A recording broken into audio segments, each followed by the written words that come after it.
Hello, everybody. I know I've had a few requests to talk about this particular individual, and to be honest, this is probably, I would say, this guy is probably the second most popular predator, and I've always struggled in varying sort of putting these guys into categories of popularity, and it's sort of like, let's rank these disgusting monsters. It's such a strange thing to do.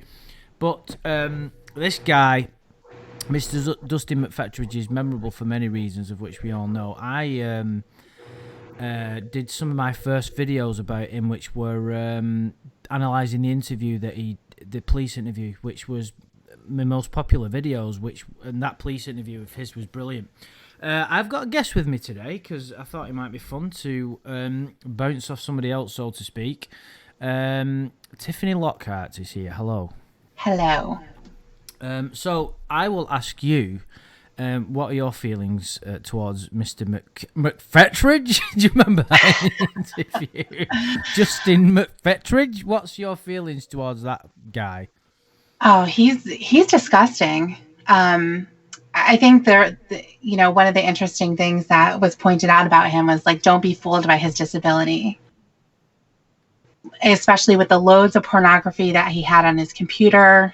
The fact that he brought the KY with him, not for washing his hands, but we all know what he was going to do with that. And his razor, just everything. He drove, I think, 5 or 6 hours to get there.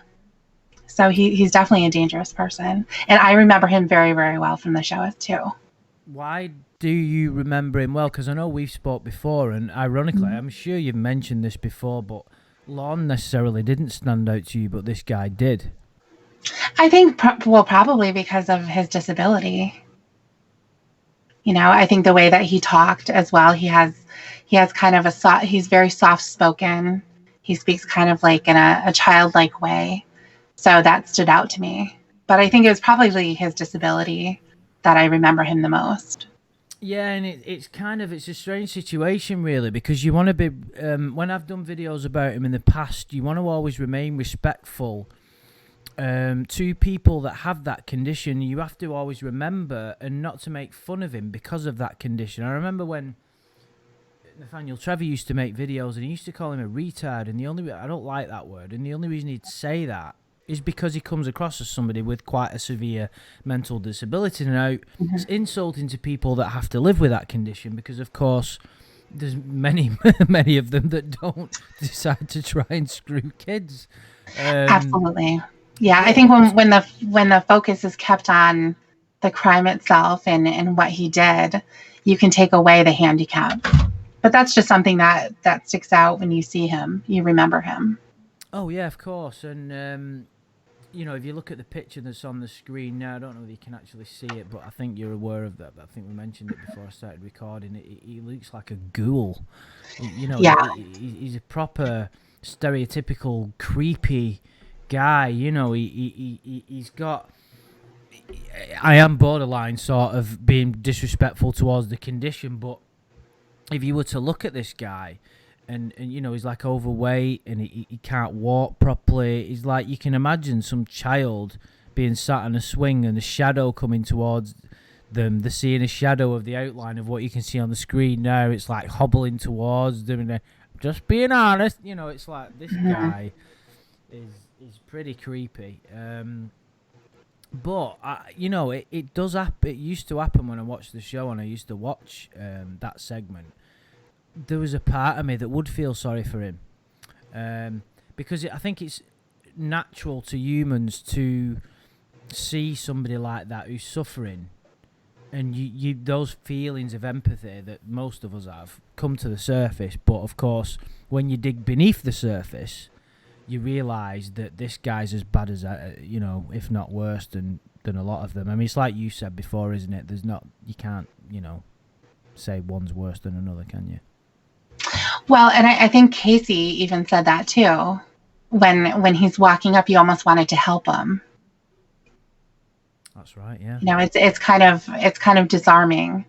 I think your immediate response is, I want to help him. I hope he doesn't fall. I hope, let's get him up the stairs type of a thing, but you know what he's there to do. And that's what brings everything back. And to be honest, as well, he's as well as the way he looks.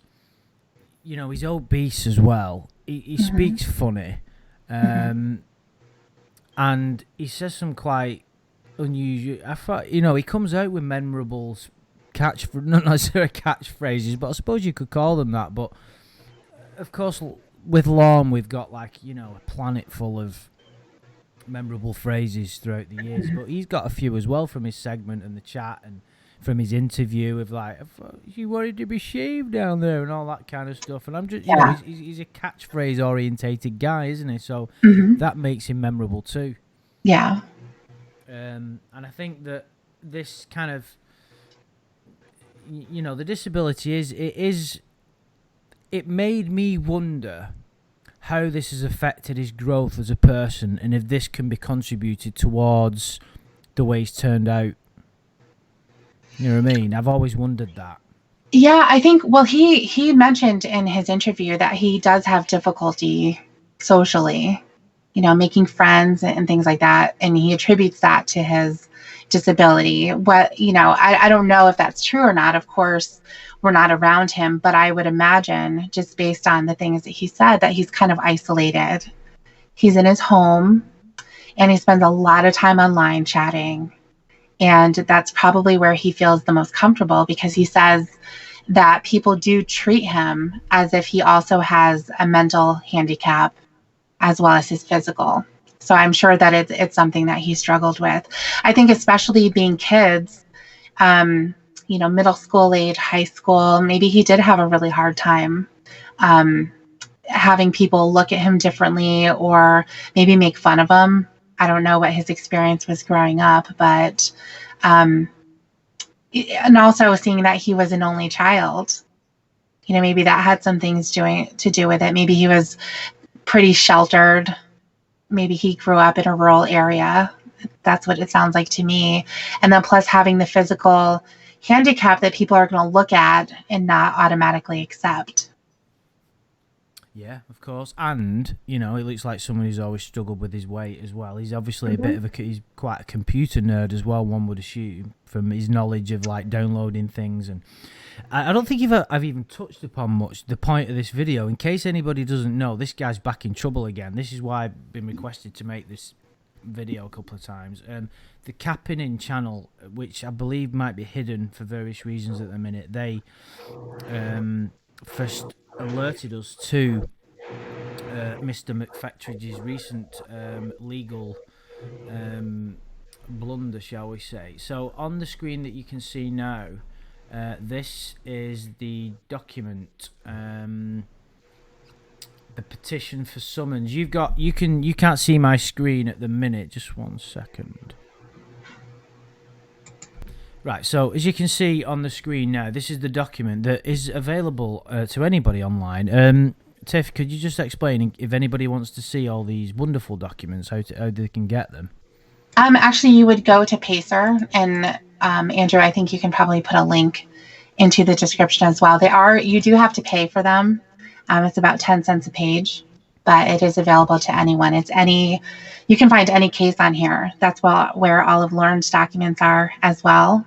So you can find that by going to this website. Cool. So yeah. There is a little bit more to this document here that you can see, but we're just going to go right. We'll just go to this bit here, which explains a little bit more about what's actually occurred. So we'll just read through this.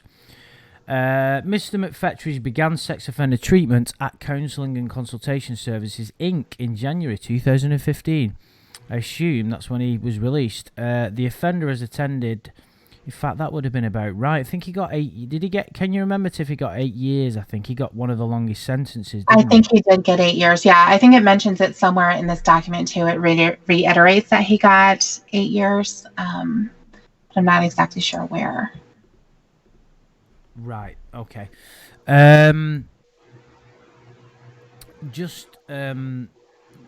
just in case anybody doesn't know, I'm just going to sort of bring up the point as well. I think it's quite important before we go any further. The details of his original case, like I said, this is... we'll just kind of summarise briefly.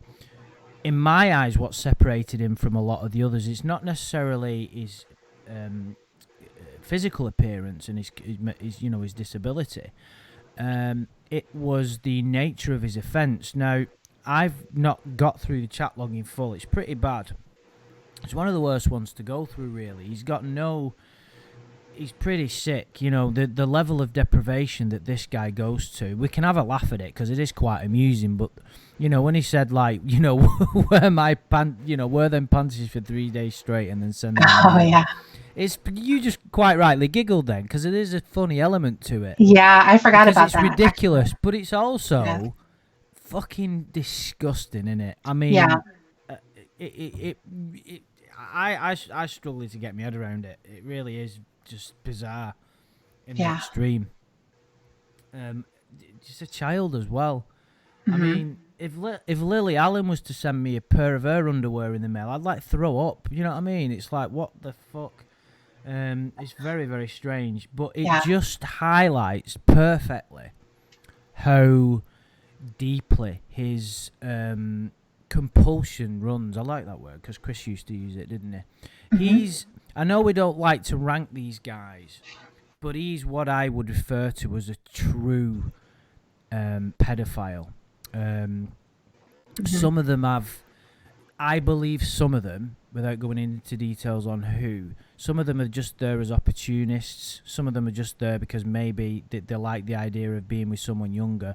Some are there because they have a true attraction to children, and it's something that they can't control. It's something that they're born with.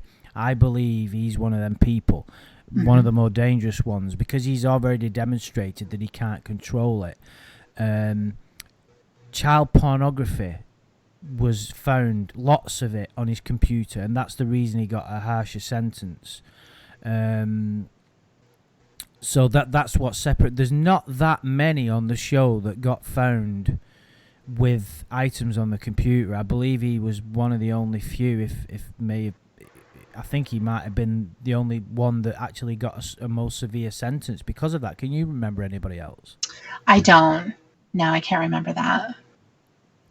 But yeah, as I remember, I believe the amount of photographs that were found on his computer were large. I believe it was about 100. It was a lot. I think he had several CDs. I think he had movies and pictures, and he didn't even know really how many.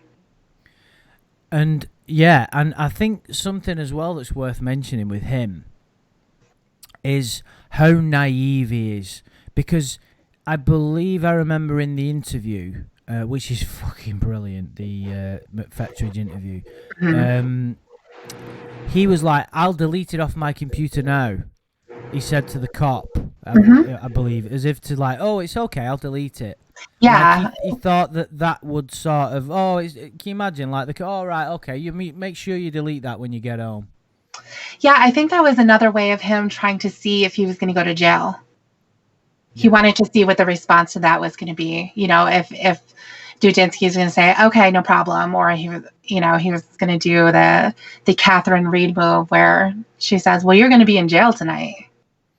I'm not, that might have been part of it. I just think he's completely fucking stupid, because there were moments in that interview I'm like, what planet is this guy on? And for someone who'd already been down the avenue of getting done for this stuff, you'd think he'd be a bit more clued up, because there was that rather confusing tale about some kid that he'd been talking to before and the family found out or something. Do you remember that?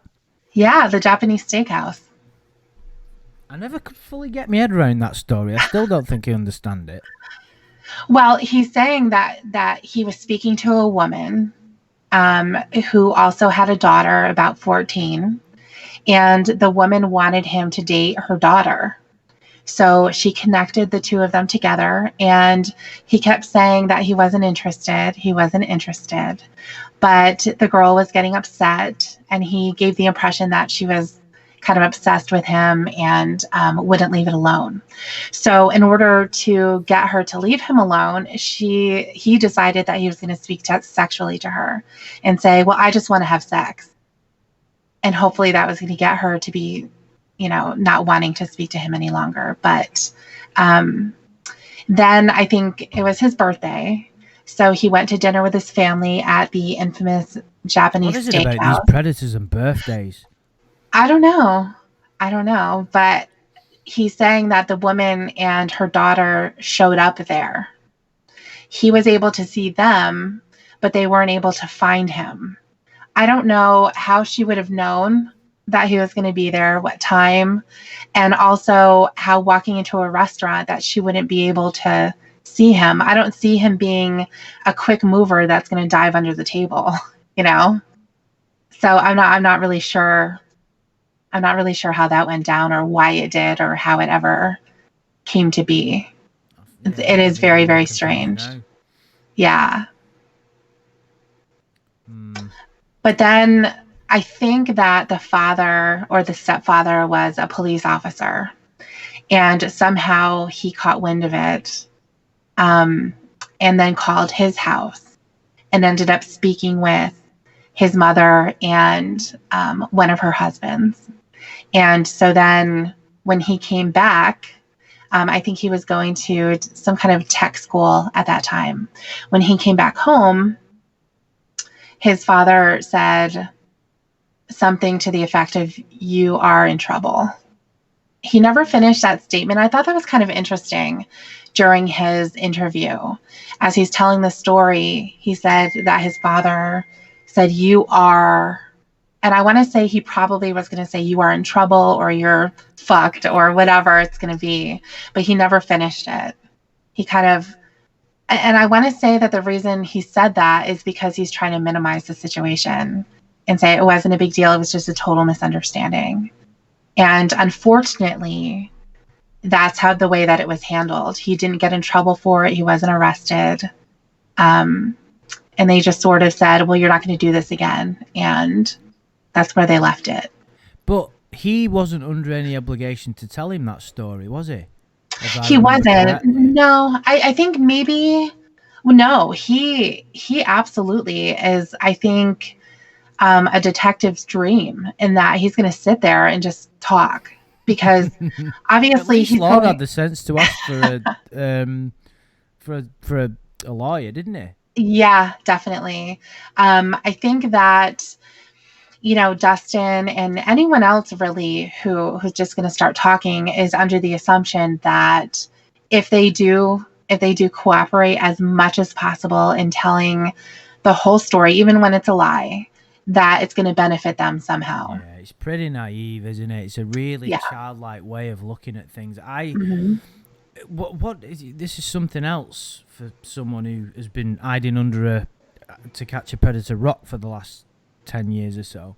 Mcpheteridge used to be married. Was he married to you, Tiffany? No, he wasn't.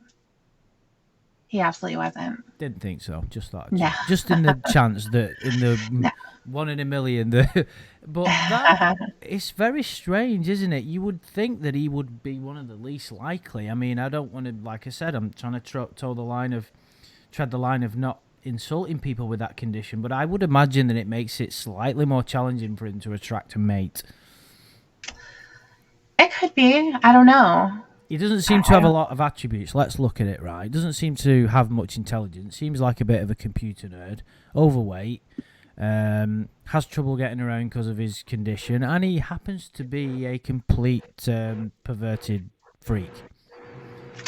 And likes being sent underwear in the mail. Yeah. I don't know where it would be interesting to hear the story about how they met. Was it a school thing? Maybe because I know that he was younger. He was already divorced by the time this all happened. So this could have been someone that he met in school and they grew up together. Yeah, it would be interesting to know more about that. We like to delve into the backstory of these predators, don't we? It's always interesting. It is always interesting. Yeah, you always want to. you want to know the story. You want to know what led them up to that, to make these terrible decisions, because it's so contradictory to how most of us live. You know, we always try, and most of us, you know, everybody listening to these videos always tries to live a good life, and then these people just seem to not give a shit. You know, they just really don't care. Their incessant compulsions, that's my word of the day, seems to go before anything else. Yeah. But yeah, I mean, like I've said, the sort of, if you look at the evidence, he comes across as a true monster, doesn't he? Yeah, absolutely. And I don't like calling people that, because you know, like I've said many times, I believe there is a part of us, all of us, that is good. It just gets lost. But if you are gonna, you know, obviously you'd have to be an idiot to say that you can't divide people up into people that behave good and people that behave bad. That'd be ridiculous. But and if you do that, this guy's one of the worst. And I believe, when I was going through the chat log, one of the most disturbing elements for me, it wasn't the sexual stuff, it wasn't the fucking panties in the mail, it wasn't the I'm going to shave you down there. It was a bit that he said where he asked her to forget about her father, because I think she was playing the character of someone. I think they were having like, I don't know whether you're familiar with the chat log much, Tiffany. Probably. No, I'm probably not this one. No. I remember one bit. I can't remember the exact context, but I do remember where she was complaining about her father, and he said, "Don't bother with him. Don't trust him." Like something along the lines of, you can trust me." So that really got to me more than anything else, because it's like, how fucking dare you? How dare you do that to a person of that that you think you can come along with your fat fucking exterior and your fucking weird speech, and you think you can just ruin a girl's perception of her own father, which is fundamentally important to someone of that age, isn't it? Yeah, definitely. And then I think there was also mention of getting her social security number, and that he wanted to buy her from her mom. And that's only from his interrogation that I'm remembering that. I don't remember it in the chat log exactly what he said or how it came up.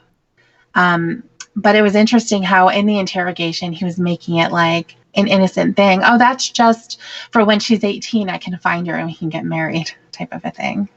Yeah, it's crazy, isn't it? It's pretty amazing though. Oh, I'm sorry. I was going to say that the fucked up things that these guys say, you know, not, and again, setting aside the sexual stuff and the perverted, but just even the ideas that they have, you know, like what you were saying about her forgetting about her father, and, you know, with Lauren saying, ask your dad to put a lock on your door. And, you know, you wouldn't want to tell your parents that you and your boyfriend are going to have sex this weekend or whatever. You know, it's just, they say really bizarre things. Really bizarre things. I know, it's crazy, isn't it? I think that's why we find it so interesting. It's we, you know, we're trying to see through, not necessarily see through their eyes, but we do want to understand it. You know, we want to figure out, you know, why these guys go down this road and why they say the things that we do. And I just don't think we ever can, really. It's like, I mentioned it in one of the last videos I did. You know, one of the criminals said in a Louis Theroux documentary, said, you'll never be able to understand why I've done what I've done, because in order to do that, you have to have lived and looked through my eyes. You know, I find all that fascinating. Anyway, I can't remember where I... Oh, right, yeah. So, Mr. Mcpheteridge has failed to make any measurable progress while participating in sex offender treatment. We've heard that before, haven't we? We certainly have. Yeah, we've heard that with to be a recurring theme at the minute. But jeez, I can imagine. What are the odds that both Lorne and Mcpheteridge in the same few months will both get busted for the same thing? Yeah. Well, actually, this happened. I'm not sure if everybody knows, but this document was filed last February. What, February 2019? Yes. Oh, right, okay. So this has been going on for quite some time. Right, wow, fucking hell. Yeah. I've completely missed it. The offender has failed to make any significant progress in addressing his sexual offence dynamics. That's an interesting way of putting it. Addressing his sexual offence dynamics. It's a very strange way to word it. And his establishing goals while participate. Hang on, let me read that sentence. You read that sentence. You might be able to make more sense of it than me. The offender has failed to make any significant progress in addressing his sexual offense dynamics and his established goals while participating in sex offender treatment. Right. I think basically the gist of it is he doesn't seem to be doing anything worthwhile. He doesn't. Yeah, he's not. He hasn't learned anything from what he did. So basically they're saying he hasn't addressed his crime, the things that happened. Yeah. Everything that was involved there, he hasn't addressed it. And so it's very much the way that Lauren says, I never wanted to go there. It could be a denial situation, the way that Lauren has that. And then also the goals that he's established while participating in treatment. It's not going anywhere, basically, is what they're saying. Yeah, which I would imagine is very, very common. And the treatments that they're subjecting people to is worth discussing in another video, because I'm not too sure that they're going down the right road. Of course, what they're doing is great because they're trying to do something. But we can discuss that another time. It says here, on or about June 18, 2018, the offender was given a polygraph examination. During the pre-test review, Mr. Mcpheteridge disclosed no contact with anyone under the age of 18. The offender was asked the following question on the polygraph exam. Since January 2018, have you been alone with anyone you knew to be under the age of 18? The offender answered no. I think we know where this is going. This response was deemed untruthful. During the post-test interview, Mcpheteridge stated he failed to inform the examiner that he'd talked to a 16-year-old boy at a G2K Games, I assume it's some kind of games event, refuting his answer to the previously stated question. Do you think that's a plausible? Because what he's saying there is, it's plausible what he's saying there, isn't it? So what? Oh, so saying no, answering the question no. Yeah, have you been alone with anyone? Because maybe he was a bit nervous, and then he's sort of saying, well, actually, maybe it's that boy I spoke to at the games thing. Now we probably know he's not interested in boys, so it could be a perfectly innocent explanation for him failing that part. Do you get what I'm saying? It could be. I suppose the way that I took it when I was reading this G2K Games, I was thinking either I was imagining it was some kind of an online gaming thing where you would be chatting with other people as you play. Right, okay. But that's just how I read it, because I imagined that he doesn't really get out very much. So, but if G2K Games, and that might be something interesting to look into, is that an actual place? I don't know. I've just Googled it. Does the G2K get? Did it say G2 Gay? You did. G2K. Is that the place you're familiar with? Is that why?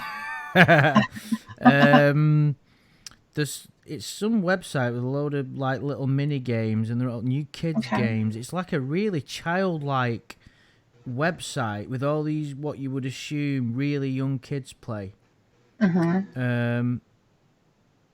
Which isn't necessarily connecting directly to the offences we're talking about, because I've got some friends who play these silly childish games when they're like, they just need something to do at work or something like that. But what I'm trying to say, I'm just trying to point out the truth. It might seem like I'm trying to like refute what's gone on, but I'm just trying to say, let's just say that he answered no and then forgot that he was speaking to kids in innocent situations at these, because he is into his gaming, and it's but it could be that he's been trying it on with other girls, and that's, I suppose, what they're getting at, isn't it? It could mean that he's being untruthful. Yeah, it could He's mean posing that a he's risk. right, that he's being truthful about this one thing, but there's actually a list of 10 right underneath it that he's not talking about. Do you want to read that next bit? Because you're a lot more Sure. graceful in the way you speak than I am, in case anybody hasn't guessed. On or about July 19th, 2018, Mr. Mcpheteridge was given a polygraph examination. During the pretest interview, the offender stated the only contact he has made with any individual under the age of 18 was a 16-year-old male at G2K games. The offender further stated that he had not been alone with any minors and had not contacted any minors on the internet. The offender was asked the following questions on the polygraph exam. Other than that boy at G2K games, since January 2018, have you been alone with anyone you knew to be under 18 years old? And since January 8th, 2018, have you accessed any social media networks to contact minors? To both questions, the offender answered no. The response was deemed untruthful. During the post-test interview, Mr. Mcpheteridge denied being alone with minors or contacting minors on social media. Right, well, that's kind of interesting, isn't it? Because, you know, I mean, we kind of knew it anyway, didn't we? But it shows that he's still a risk. From that, you would assume that he's still actively seeking out these people, which is quite disturbing, isn't it? Yeah, and they would have to look into it further because obviously there's a reason why polygraph tests aren't admissible as evidence. They're used basically just as an investigative tool so that they can see, is there anything further that we would need to look into? So I would imagine they would have to then again go through his computer if he has one, that type of thing to get further information about it instead of looking at that response and taking that as the true fact. Yeah. So, on or about the 8th of January 2019, Mcpheteridge was given a polygraph examination. During the pre-test interview, the offender presented his logbook of his daily activities. Fucking hell. The offender states he writes down everything so he can recall it for the polygraph test.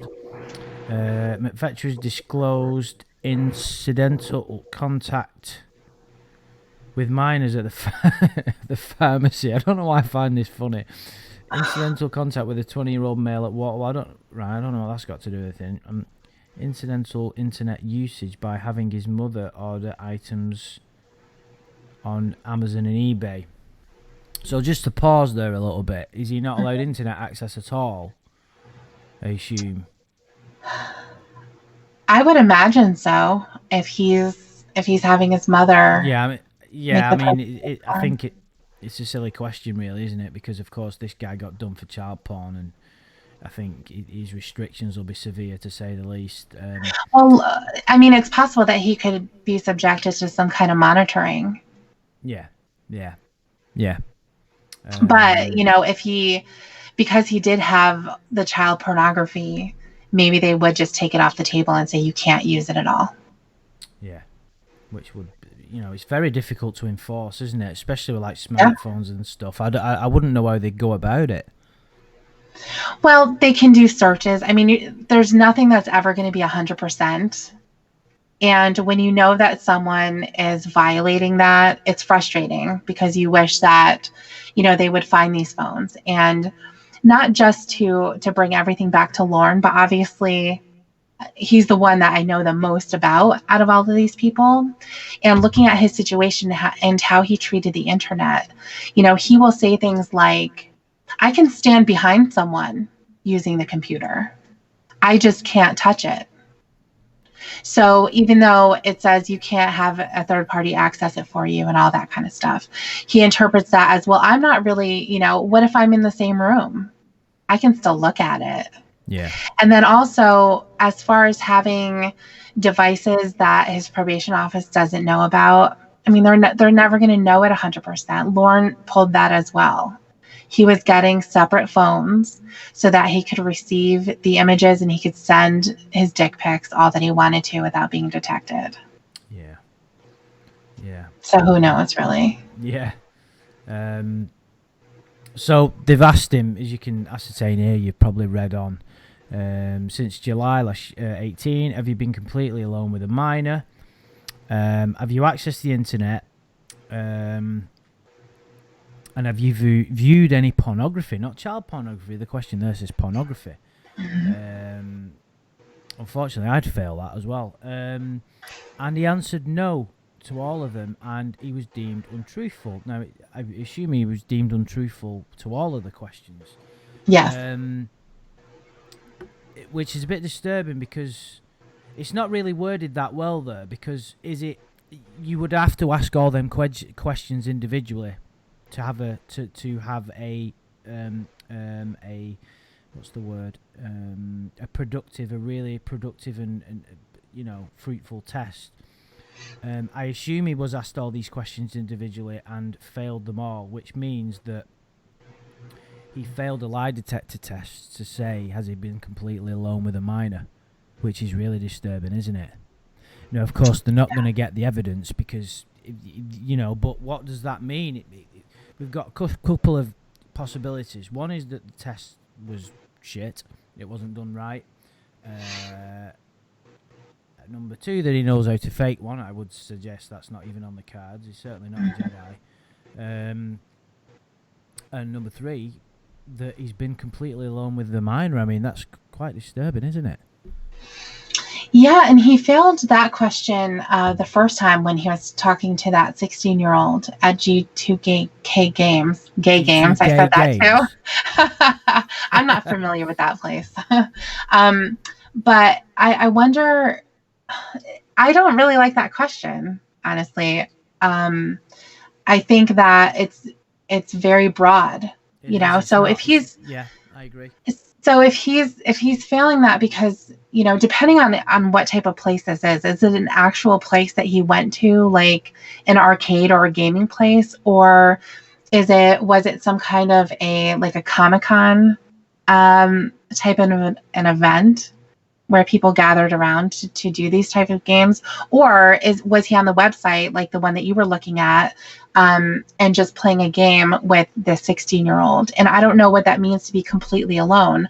I would interpret that as being alone in a room physically with a minor. And his interpretation of being alone could be completely different to the person that's practicing the test, and different also to the courts. So you can have three different variations of what it actually means. So if those questions were worded exactly as it appears on that document, the test is shit. Yeah, and we don't have the entire list of questions either. These are the ones that he failed. So it's possible that there were other questions that were more specific as well. Did you speak to a minor on the phone? Did you, any of those types of questions? Did you have online chats? All that kind of stuff. It could have been different questions. These are just the specific ones that he failed. The question there, have you viewed pornography? Now, like I said, most people view pornography. I assume he's not allowed to, and also if he's not allowed access to the internet, he's not allowed to view pornography. Unless I don't know, actually. I mean, unless he has it. Yeah. Sorry? I mean, he could have it. He could have magazines. He could have... I was just going to say, yeah, there's magazines, pictures of whatever. It's a bit of a strange one, that. Yeah. Oh, hang on. The response to the viewing pornography question was deemed untruthful. So have I just been completely... Oh. Have we just wasted 10 minutes there? Yeah. Well, it was... Okay, so he's talking about completely alone. He said no. Have you accessed the internet? No. Have you viewed pornography? He said no, and that's the one that he failed. But the other ones are good. No. Right, I might have to do some editing on this video during the post-test interview. No, but it doesn't say what happened with the others. I assume he passed them. That's what I imagine, since they didn't talk about it. Fucking hell. During the post-test interview, McPheteridge denied viewing pornography. He stated he had been fantasizing about women, to include women on television, and to having unnatural thoughts about his cousin's girlfriend. Oh dear. I wonder what does unnatural mean? means. Like possessing his Anal. soul or something? Probably anal. Oh yeah, I forgot about Dustin loved his anal, yeah. That's a weird way of putting it, because they have it in quotes. So it's something that he said. Yeah, that's right. Yeah, it is a bit. Fuck it. I bet there's all sorts going on. And yeah, it's quite profound that he would come out with that. I think maybe everything that's happening to him, he's got it into his head that it is unnatural. Well, it is, it is unnatural to have like these feelings towards children. Yeah. Especially if he's been sent to prison for 8 years, but he might finally started to, actually, maybe there's something wrong with me. But we don't know how old his cousin's girlfriend is. That's true, we don't. Could be, his cousin could be 10. She could be 30. We've no idea. McPheteridge was afforded the opportunity to discuss the outcome of each polygraph with his treatment group and treatment team. The defender was consistently challenged by both, what's that say? Clinicians. What's a clinician? Like a counselor. Right. Well, can I just say counsellor? Because it says clinicians. Okay. The offender and people who are English know these words. Yeah. Challenged by both clinicians and group members to honestly evaluate his sexual. Can you imagine being in that group? Yeah. Like some kind of a think tank to discuss fucking McPheteridge's sexual offense dynamics. Wow. What a job.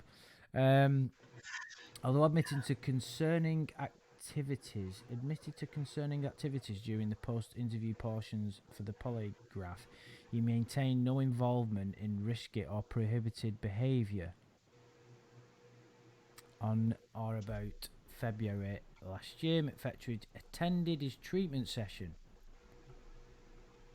at CCS, so that company thing. The offender was confronted about his lack of genuine effort in treatment. McPheteridge made no effort in dealing with his problematic activities.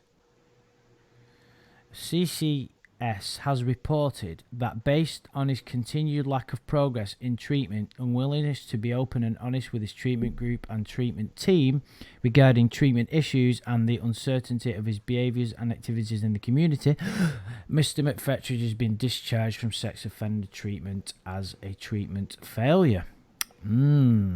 Interesting. Yeah. We've talked about this before and in other videos, and you've mentioned it even when you've been speaking to Lorne. I believe it was in the pedophile call where you just laid into him for 20 minutes, which was great. When these attractions that these people have seems to be genetic, doesn't it? In a lot of cases. Yeah, I don't know, honestly. Well, it's hard to say because I don't really know much about it. But I do know when it comes to attraction for me, if somebody were to ask me, why are you attracted to males?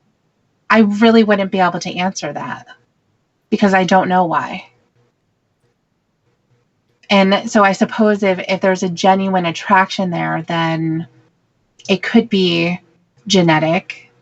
But I think also, so perhaps if somebody is really interested in children, where did that come from? Were they always interested in children? When they were children, were they interested at that point? And then it never went away? I have no idea. The one thing that makes me think it's a genetic thing, or not the one thing, but there's a few. It's been going on for thousands of years, which doesn't really necessarily mean it is genetic, but it would, it would say that it's something people are born with, because obviously back then, you wouldn't have what is available now. And I remember the documentary that I posted to my channel called it was called what was it called? The Paedophile Next Door, about a guy who has these attractions to very, very young children. He's no interest in acting upon them because he doesn't want to harm anyone, and he wants to deal with it, and it's depressed him as one would expect, and that says to me that he doesn't want to feel that way. It's developed. How is it developed? The study into it. A lot of these treatments, like, so for instance, let's say that Mcpheteridge has got this attraction and he's been born with it. He has a choice not to act upon it, and he decided to act upon it, which makes him a bad person. Right.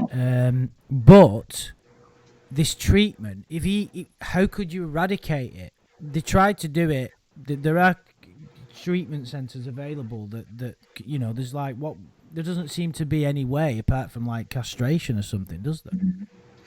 Yeah, well, it's the same type of a treatment that they would give someone when they, sorry about that, someone who's gay. They would do that too. They think they can send you to treatment, and then they're going to take that away from you so that you can be quote unquote normal.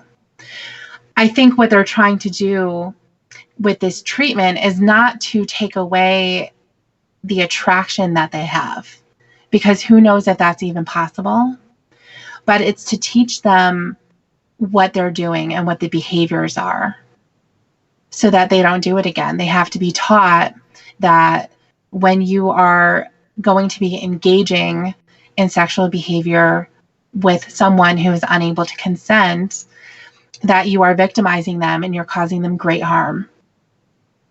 Yeah. Well put. So I think that's what the treatment is.